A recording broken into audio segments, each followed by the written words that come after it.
कच्चा है, इतना मीठा नहीं है।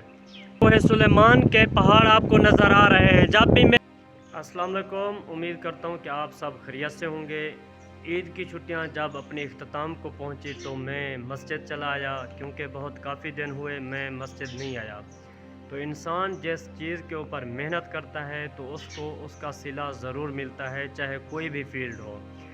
बिफ़ोर सम ईयर मैंने एक अंगूर का बेल लगाया, तो वो आज क्योंकि मौसम बहार है तो इस मौसम में वो फलने फूलने लगा।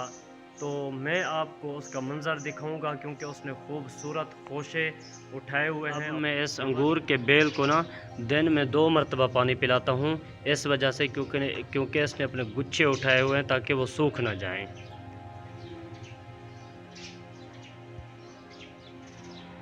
ये देखें, ये गुच्छे जो थे ना अंगूर के, वो छोटे छोटे बच्चे वो तोड़ कर खा गए हैं, क्योंकि जब मैं घर जाता हूँ तो छोटे छोटे बच्चे आ जाते हैं मस्जिद में, वो तोड़ कर ले जाते हैं।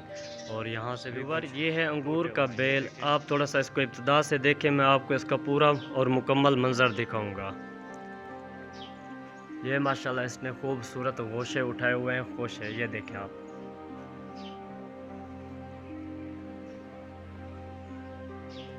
माशाल्लाह। ये देखें आप, अभी तक ये कच्चे हैं और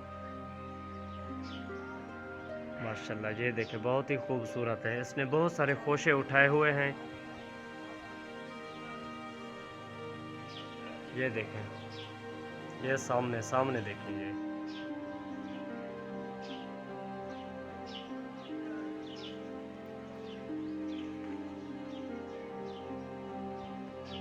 ये ऊपर देखें सामने।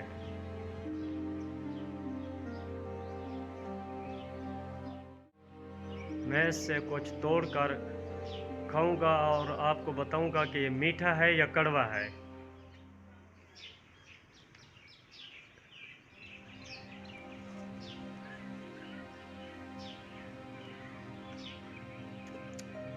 अभी इतना मीठा नहीं है, क्योंकि ये बहुत छोटे से है ना, अभी कच्चा है, इतना मीठा नहीं है।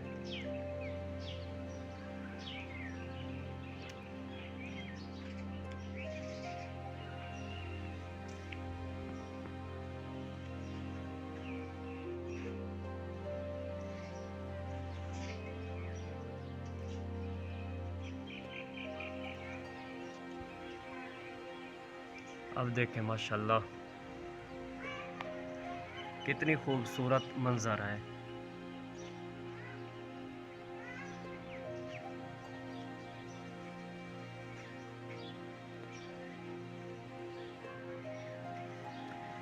ये आम का दरख्त है जो अभी तक ये फलने फूलने के करीब है। इसको भी मैंने अपने हाथों से पाला पोसा है और ये अब बहुत बड़ा हो चुका है। आप देखें ना थोड़ा सा। अब मैं पहुंच चुका हूं अपने घर, मस्जिद से छुट्टी करके घर आया। तो इधर हमने कपास जो काश्त किया है वो मैं आपको दिखाता हूं, क्योंकि मुझे तो इतना टाइम भी नहीं मिलता। मैंने वीडियो शूट करनी होती है और उसकी एडिटिंग होती है, और मस्जिद भी जाता हूं, वहाँ पे भी ड्यूटी देनी होती है, और अपनी दुकान पे भी मैं काम करता हूं। मेरे पास तो इतना टाइम भी नहीं है जो मैं अपने कपास को ख़ुद काश्त करूं। इतना ज़्यादा मैंने कपास काश्त नहीं किया, तकरीबन मेरे ख्याल में 5 कनाल होंगे में भी। तो वो मैंने अपने किसी और को दिए हैं हिस्से के ऊपर। वो इसको संभालेंगे, पानी लगाएंगे, दवाई वगैरह देंगे, सारा कुछ वो खुद करेंगे। तो व्यूवर्स ये देखें, हमने ट्रैक्टर के ज़रिए छोटी छोटी नालियाँ निकाल रखी हैं।